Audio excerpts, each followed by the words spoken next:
So we're just, as I said, barely scratching the surface on carbohydrates. Your chapter, text on carbohydrates, is good, but it contains a lot of things that we're not actually going to talk about, in part because it spends a lot of time talking about chemistry that was used before a lot of analytical tools were developed to elucidate carbohydrate structure. You had to do some either degradation reactions to convert the carbohydrate into something simpler, or addition reactions to convert the carbohydrate into something a little bit more complicated. And sometimes by comparing the results of those reactions, you could determine some things about carbohydrate structure. We're not going to do that because people generally don't do that anymore. There's also an extensive amount of things in your text about carbohydrates that are smaller than 6 carbons and what their names are. We're not going to do that either. We're going to focus on 6 carbon carbohydrates, the ones that are most biologically important. We'll give you the tools, and then someday, if you're doing research and you need to know more about other kinds of carbohydrates, at least you'll know enough to get started on. I mentioned the C2 epimer of glucose, which is mannose. There is a C3 epimer of glucose. It's called allose, but it's not in that many biological settings. So we'll skip to the C4 epimer of glucose. This, and I will draw it, just draw it as the C4 epimer of beta-D-glucopyranose. So you put the chair with the oxygen in the upper right-hand corner. Then at carbon 1, if it's beta, the OH should be up equatorial. Everything's the same as glucose until we get to carbon 4, and there the OH is up axial.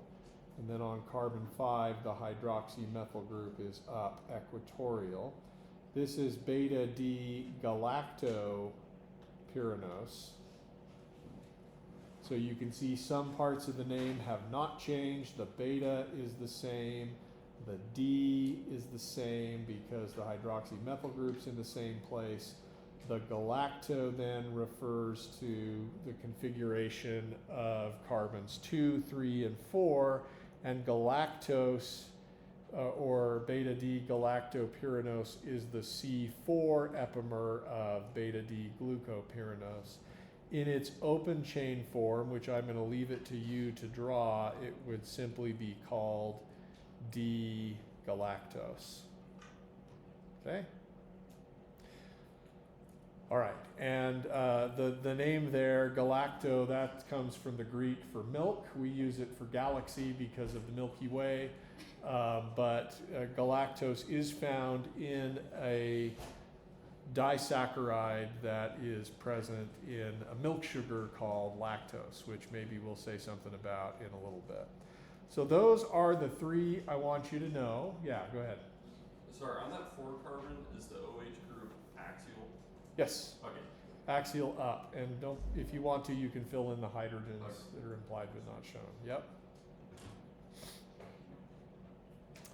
Okay, so you need to know the structures of glucose, these carbohydrates. You should know both the alpha and the beta anomers. You should be able to draw the open chain forms as well. I don't think that will be a surprise to you. Couple of other ways that carbohydrates are represented that you should be aware of. You will encounter these mostly in biochemistry texts and biology texts. This is the chair form of beta-D-glucopyranose. You will often see, of course, you could draw this overhead, which is a perfectly valid and convenient way of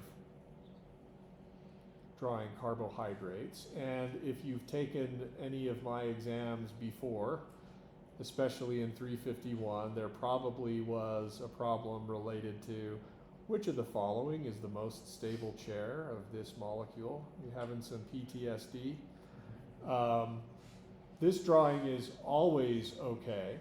And these drawings are equivalent. This gives you a picture of what the actual conformation of the sugar is. Some biochemists prefer a more stylized version of the chair, or maybe it's a more stylized version of the overhead drawing.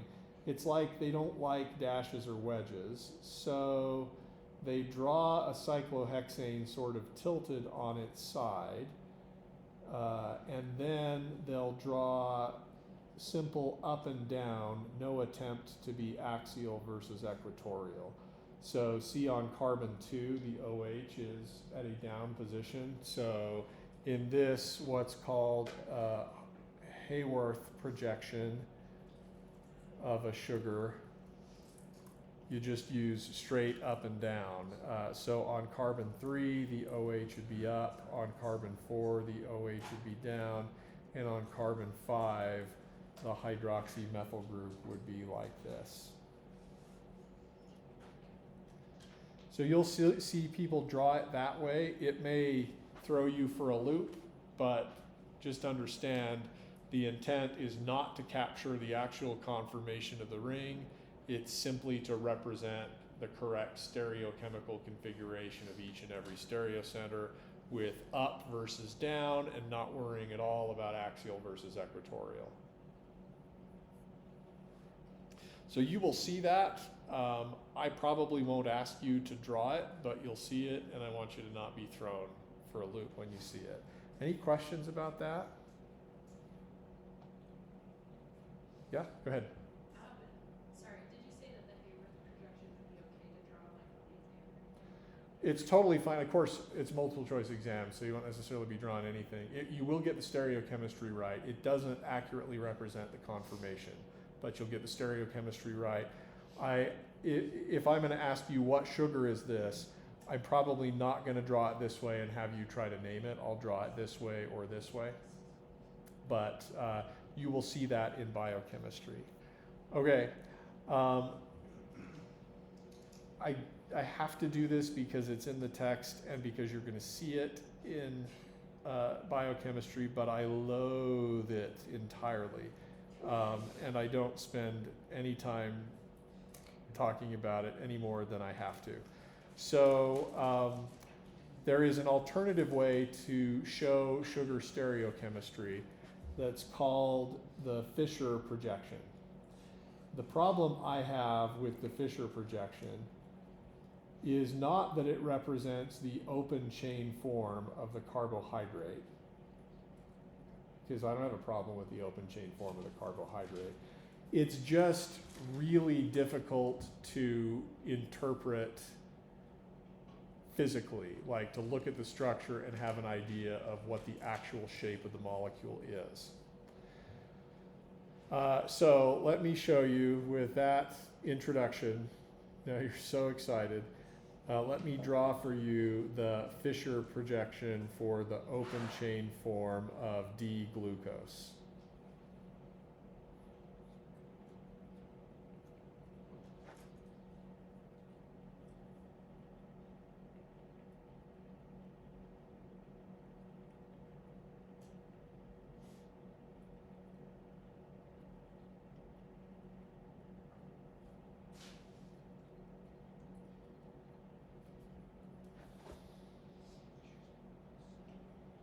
That's it.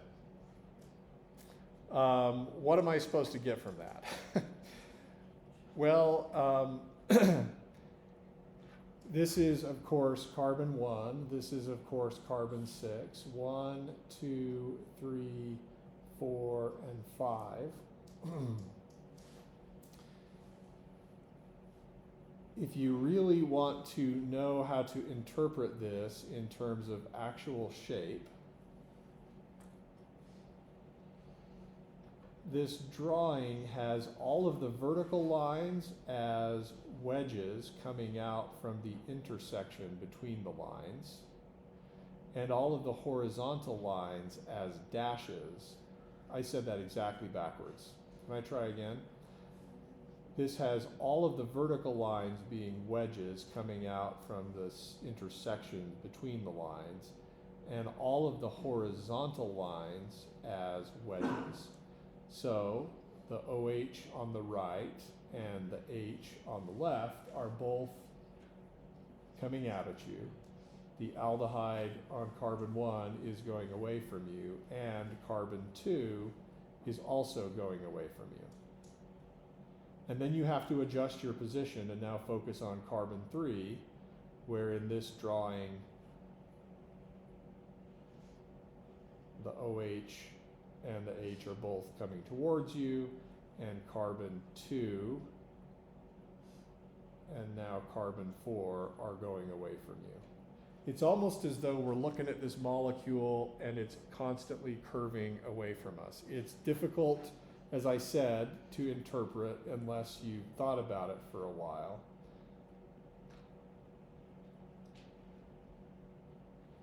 This is carbon 4.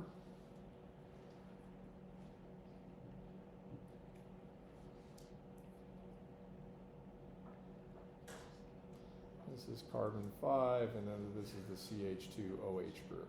That's what the Fischer projection means. It's not wrong. We don't typically look at sp3 hybridized carbons that way.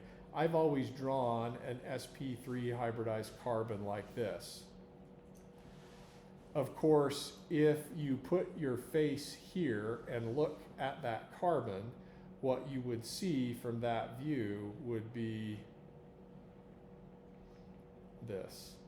Build a model set if that doesn't necessarily make sense. But you can see why we don't necessarily like to look at things that way. It's easy to get lost with the stereochemistry. There is a way to convert a Haworth projection into a Fischer projection. I will show you this purely not because I expect you to do it, but because if you are ever in biochem and you need a way to make sense of things, first you copy the Haworth projection and you erase the bond between the OA from the oxygen and carbon 1. You let the oxygen be an OH group. Carbon 1 becomes an aldehyde.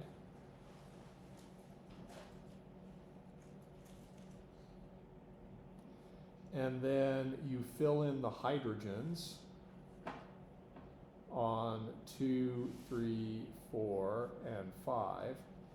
Then you unwrap it, keeping carbon 1 over here, and keeping the down-up relationships the same way. Here's carbon 2 and 3. Here's carbon 4 with the OH group down and the hydrogen up. Now we're going to swing carbon 5 out.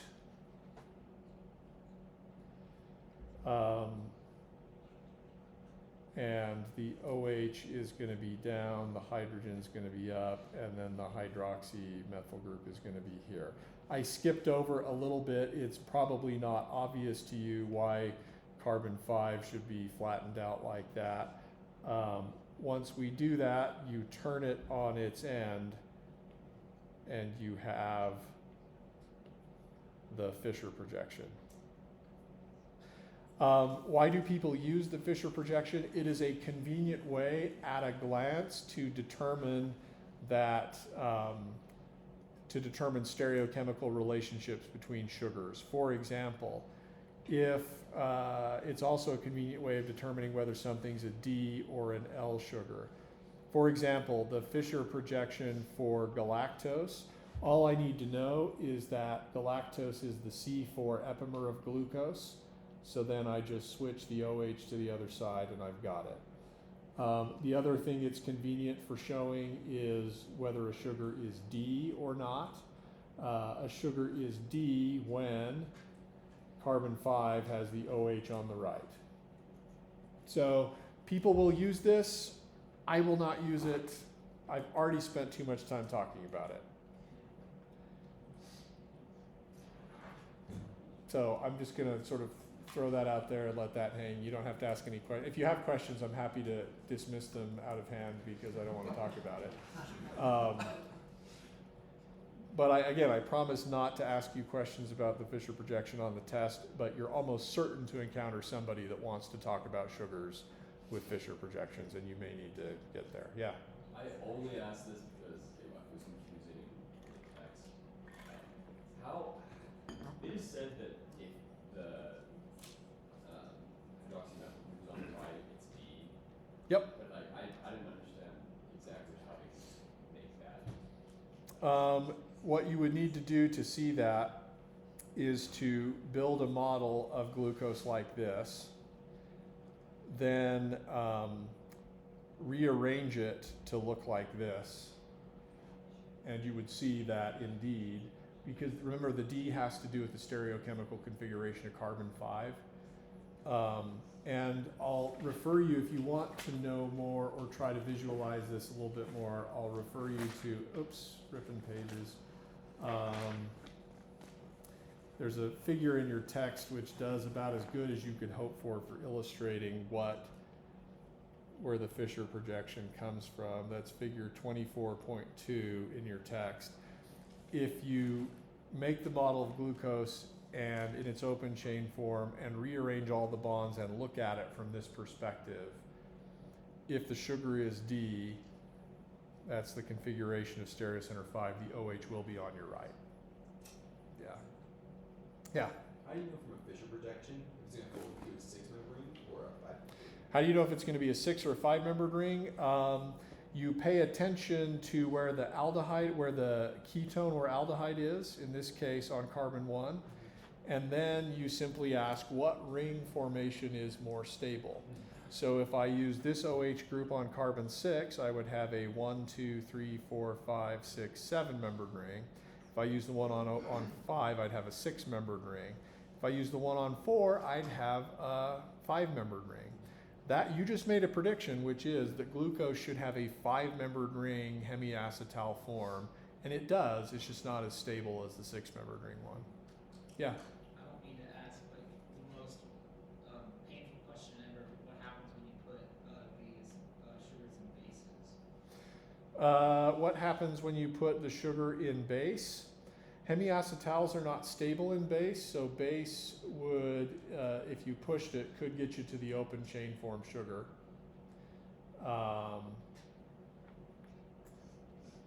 Yeah. All right. We're going to talk now about disaccharides. Your text does tell you some things about chemistry that sugars can do.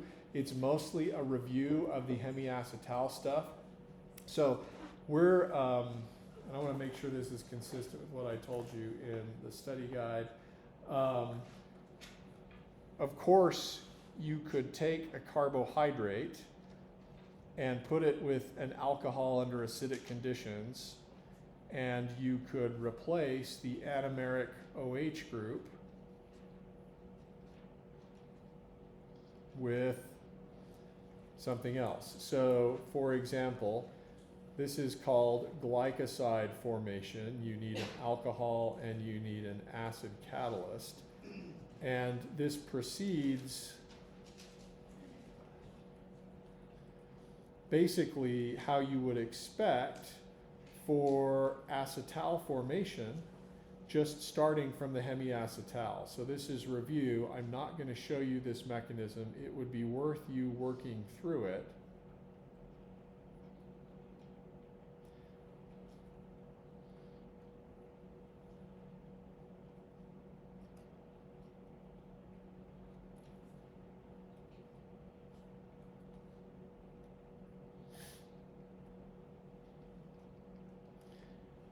This process of going from hemiacetal to an acetal in the context of carbohydrates is called glycoside formation.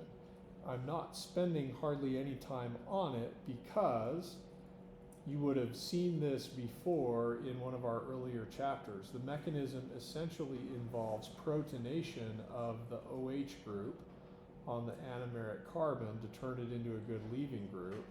Then electrons on that oxygen kick down and kick off the good leaving group, and it leaves to give you an oxonium ion, which looks like this. And then your alcohol can act as a nucleophile to attack the carbonyl carbon of this oxonium ion.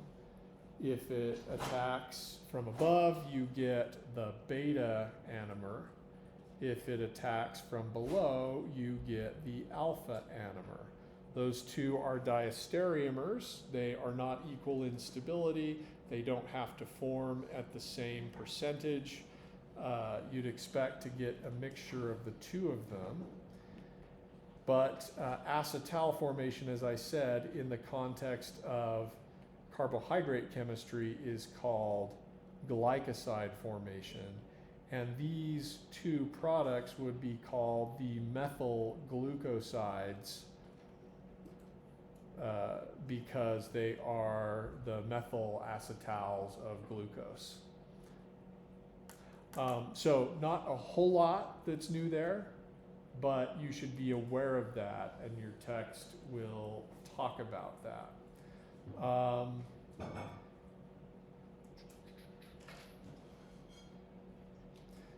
The ability of the other important point, I think, from your text in terms of the chemistry is that the OHs of glucose are not all equal. Carbohydrate chemistry is a deep and rich field, and a lot of it is related to how do you tell one hydroxy from another if you want to do chemistry on one versus the other. And there's tons of stuff in this area. The one that I will say something about is just that the anomeric OH is different than all of the other OHs.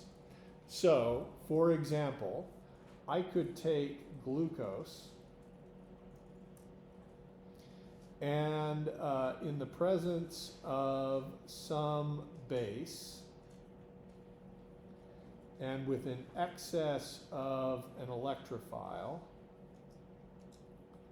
say methyl iodide, I could do the SN2 ether formation reaction where each of those OHs gets deprotonated individually and then attacks methyl iodide. And I could completely methylate all of the OHs in glucose. This would be called per-methyl glucose because it's completely methylated. You don't need to worry about that. Then I could use acetal hydrolysis conditions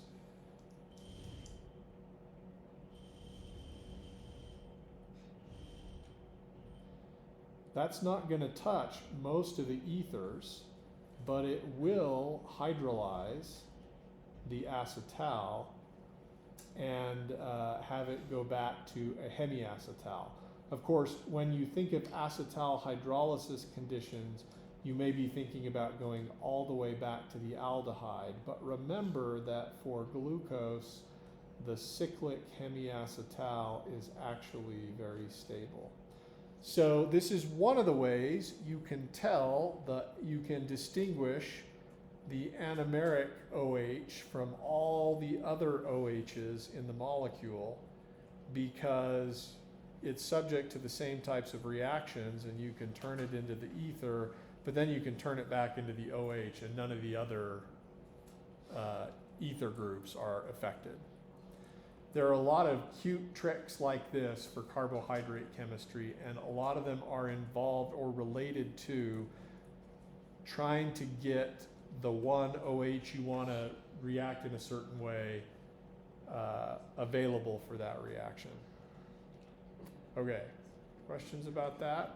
Yeah? Would you classify that as a roundabout way to say a protecting group? Yeah, it's a protecting group strategy.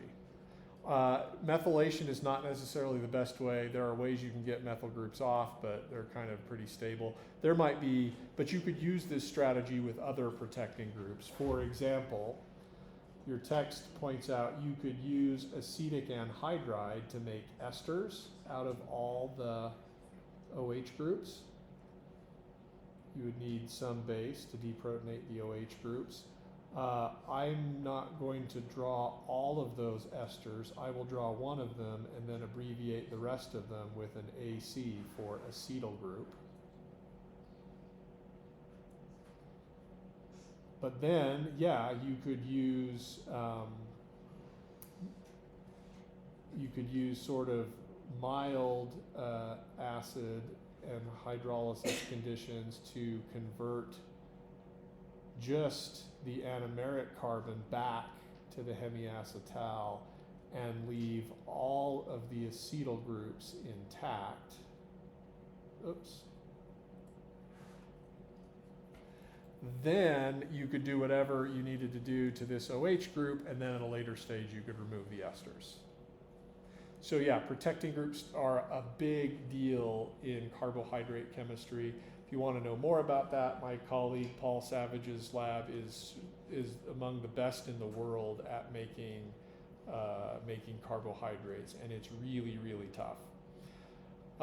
Okay, so let's now talk about disaccharides, or carbohydrates that have more than one sugar.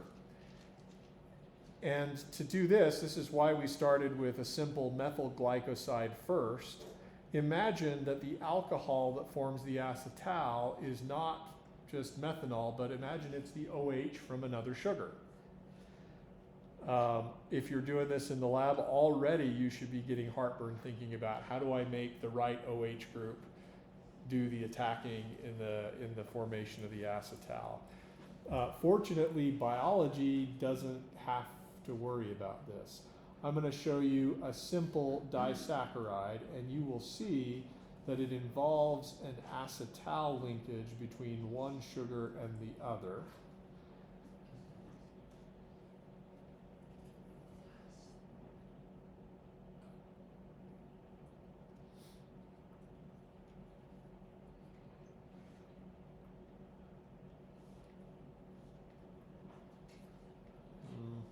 Didn't like that chair.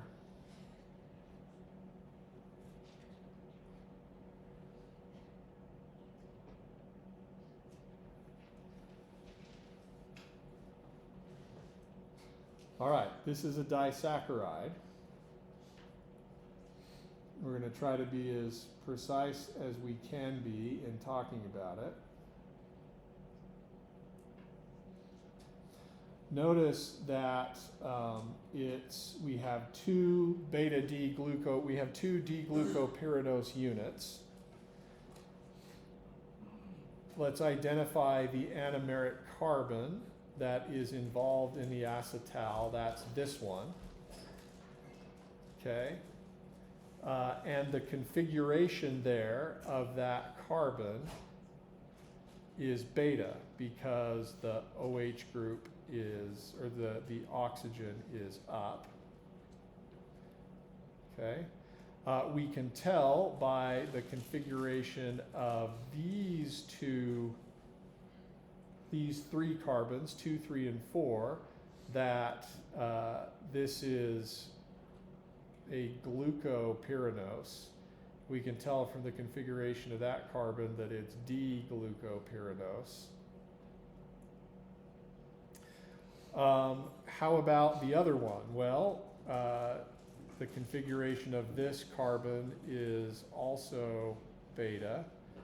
The configuration of these three carbons is also consistent with gluco. And then the configuration of this carbon 5 is also consistent with D. So I have two beta D glucopyranoses, but they're linked together, and this linkage, which I'm going to highlight in gray,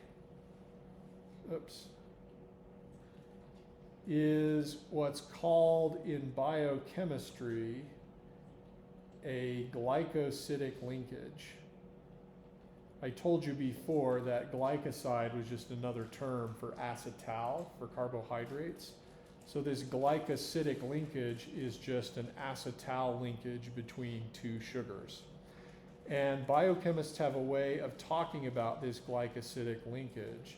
They will call this a beta 1 arrow 4 glycosidic linkage. Sometimes the 1 and the 4 might be in parentheses. It's a beta 1,4 glycosidic linkage because it's an acetal where an oxygen links carbons 1 and 4, 1 of this carbohydrate and 4 of this carbohydrate. And the anomeric carbon, or the one where the acetal is on carbon 1.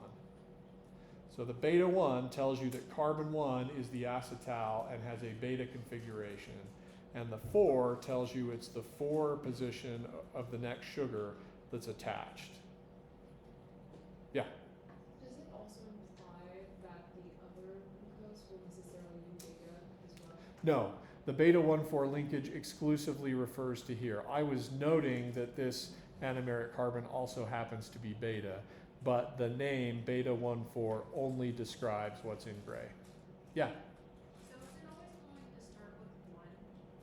is it always going to start with 1? Is it always going to start with 1? No. Actually, there are some sugars. I'll draw one for you here. Do we dare? If your sugar was, say, fructose,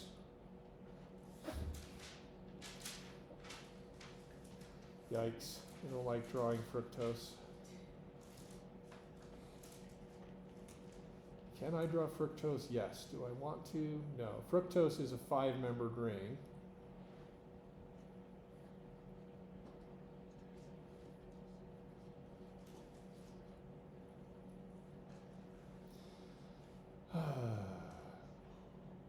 No, I got the stereochemistry all wrong.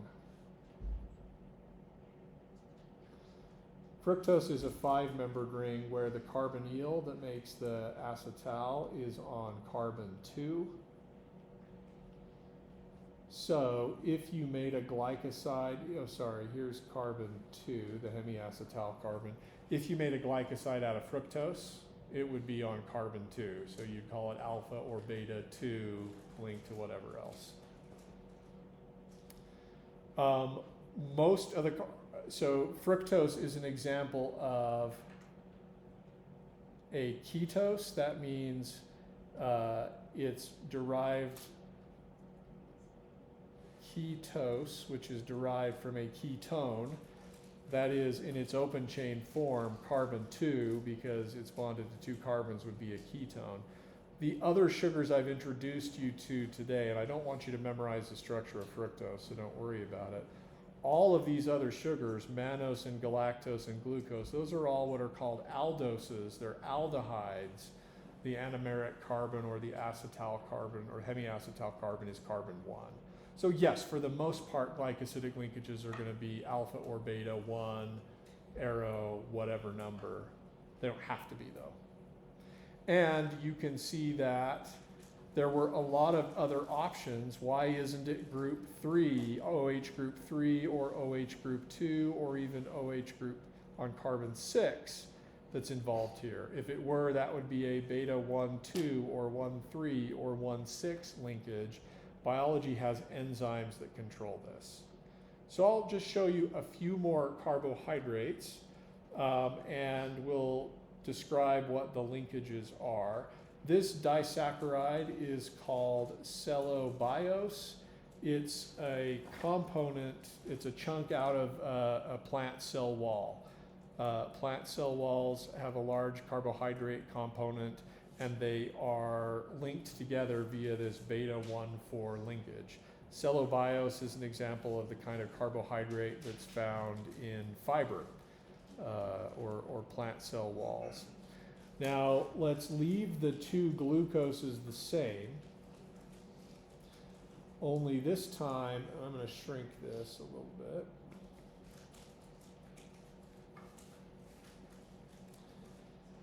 This time, let's have the same glucoses linked together in the same way, except let's have it be an alpha 1,4 linkage.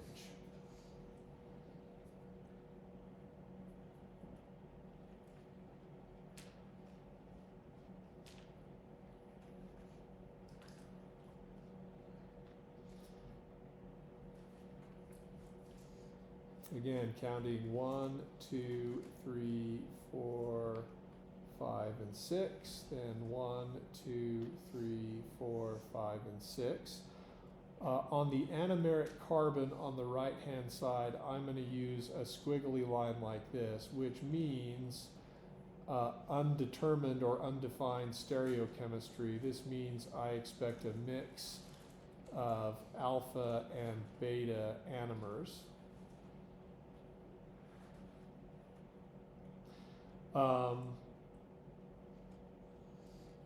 So what's the linkage here? At carbon 1, what's the configuration of that carbon? That's alpha. And so we would call the glycosidic linkage between the sugar on the left and the sugar on the right an alpha 1,4 linkage. This disaccharide is called maltose, and it's an example of the kind of sugar that can be taken out of starch. And your body has enzymes to digest the alpha 1,4 linkage between glucoses. Not so with the beta 1,4 linkage between glucoses, which is why you get calories from this kind of carbohydrate, but not from this one. You still need to eat this one for GI tract health, but you're not digesting it. This one, though, you are hydrolyzing this linkage, and then you can absorb the glucose, individual glucose molecules, which you can then take into metabolism. So stereochemistry actually matters a lot. Yeah. So do we almost entirely eat these disaccharides, and we don't really, the monosaccharides aren't really present in the diet? So we do, I mean, humans eat a lot of processed food. Sucrose is present a lot. Anything that says sugar on it is sucrose, which is not glucose. I'll show you the structure of sucrose actually. Other starches are more complex, or they're called complex carbohydrates in some cases because their structures are more complicated. Simple starch or amylose, I will draw this for you. I don't expect you to be able to keep up because I'm going to use copy and paste, but it's worth seeing. Amylose is a polymer of glucose linked together in alpha 1,4 linkages. So you take these individual maltose units. Oops. Let's see if I can do this effectively. I don't think, maybe, copy, paste. Oh, that's beautiful. Paste. Paste. Paste. And so on. So I'll put a straight line here and a squiggly to indicate it's going on and on and on. And another squiggly line here to indicate on and on and on. This is amylose, or starch. Occasionally, in starch, you have, this would be sort of a simple carbohydrate, and those are all alpha 1,4 linkages. However, there are branch points. And so, for example, in some starches, depending on the source, the carbon, the C6 hydroxy, will be involved in an alpha 1,6 linkage with another carbohydrate. So that represents a branching point. You may have heard about branching in starch and glycogen. This would be some more alpha, that branch point then would introduce another chain of alpha 1,4 linkages. And so you can see an individual carbohydrate chain now branching off into this direction. And every time you have a C6OH, there's another branch point, and different carbohydrates will differ in how many branch points there are. I think your text points out that glycogen, storage of glucose in your liver, is highly branched, whereas amylopectin, which is what amylose would be non-branched. Amylopectin is more branched, but less highly branched than glycogen. And you have enzymes to hydrolyze not only the alpha 1,4 linkages, but also the alpha 1,6 linkages as well. Again, not so with the beta 1,4 linkages in fiber or cell wall, plant cell wall carbohydrate. Okay, other questions? Yeah. So I was wondering if you go up a little bit to what you were talking about before. Yeah. So why does maltose have a mix of alpha and beta? Just because I decided to hedge on that point. Why does amylose have a mixture of alpha and beta anomers? I decided to hedge on that.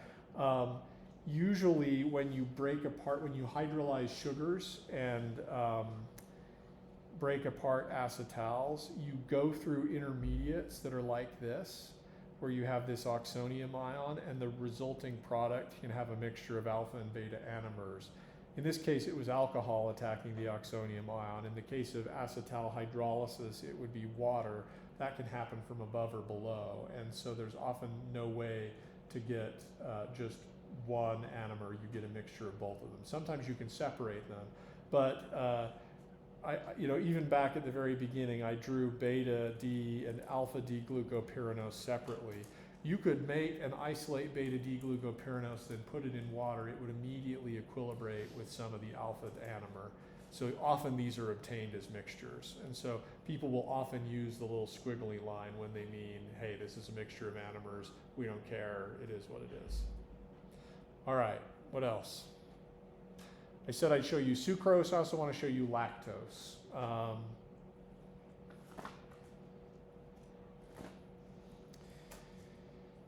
Okay, so let's do lactose first because it's easier. Let's actually look at both of these sugars. Sugars like peptides, you remember how peptides had an N terminus and a C terminus? Sugars have directionality too. The end of the sugar that has the hemiacetal end is called the reducing end because for historical reasons, that end is an aldehyde and you can reduce it. This one though is an acetal. An acetal is a protecting group for an aldehyde, so you can't reduce this side. So this is the reducing end of the sugar, and this is the non-reducing end of the carbohydrate. Similarly, this would be the reducing end of maltose. This is the non-reducing end. Similarly, in this chain, this direction leads to the reducing end of the sugar. This is the non-reducing end of the sugar. So for lactose, the reducing end of the sugar is glucose. The non-reducing end of the disaccharide is galactose. And the linkage is actually beta 1,4.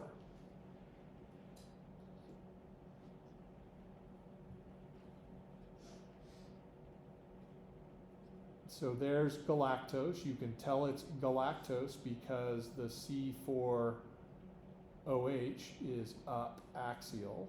Then the reducing end of the sugar is glucose. And the linkage between the two is a beta 1,4 linkage. Lactose can be broken apart by an enzyme that's called beta galactosidase. If you've ever heard of that enzyme and wondering what the heck beta is about, that refers to the beta linkage between galactose and glucose. For mammalian infants that survive on milk, expression of beta-galactosidase in especially the intestines is important because that allows you to hydrolyze this linkage and then absorb the sugar, galactose, and the glucose directly. As animals, mammalians age, they no longer survive exclusively on milk, and so the need to express beta-galactosidase decreases. Over time, that can lead to lactose intolerance. If you don't express enough beta-galactosidase in your intestines, then you don't have enzymes to hydrolyze this, but guess what? Your intestinal microbiome certainly does, and they go to town, bacteria will grow, and that can lead to gastrointestinal symptoms, bloating, gas, all of that good stuff. The solution to that is, well, you can actually take beta-galactosidase as an enzyme supplement orally. Products like Lactaid that are marketed as an aid for folks that are lactose intolerant just supply a little bit of this extra enzyme to help you out. The other thing you could do is to have descended from ancestors that moved from Africa to Europe tens of thousands of years ago. At some point in human history, folks that moved into and started living in Europe found that there was an advantage to being able to eat dairy products because you could milk the cow, make cheese and butter and store it, and then eat it in the winter when you were cold because it's freezing in Europe. So at some point there was a mutation in human biology that upregulated the expression of beta-galactosidase. And so if your ancestors are European, you are likely not as lactose intolerant as you might be if your ancestors are not. So folks that are from parts of the world that are, if you've ever looked at people that were lactose intolerant and thought they are weird, it's exactly backwards. You were the weird one for not being lactose intolerant, and it's because of the mutation that happened because of an advantage to eating dairy. Anyway, interesting story from human history. I said I'd show you sucrose. This is table sugar. Sucrose is not glucose, and different carbohydrates actually have different sweetness indices. Your tongue perceives them as different. So just straight up glucose you can eat, but it's not as sweet as sucrose.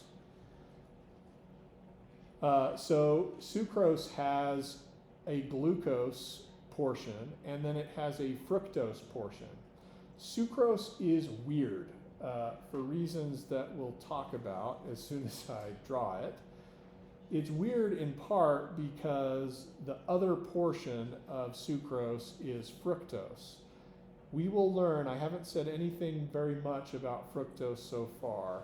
We will learn about fructose when we get to the chapter on metabolism. You can make fructose enzymatically from glucose. They're highly related molecules. Here's carbon 1, 2, 3, 4, 5, and 6 of glucose. Here's carbons 1, 2, 3, 4, 5, and 6 of fructose. Here is the glycosidic linkage. The interesting thing about sucrose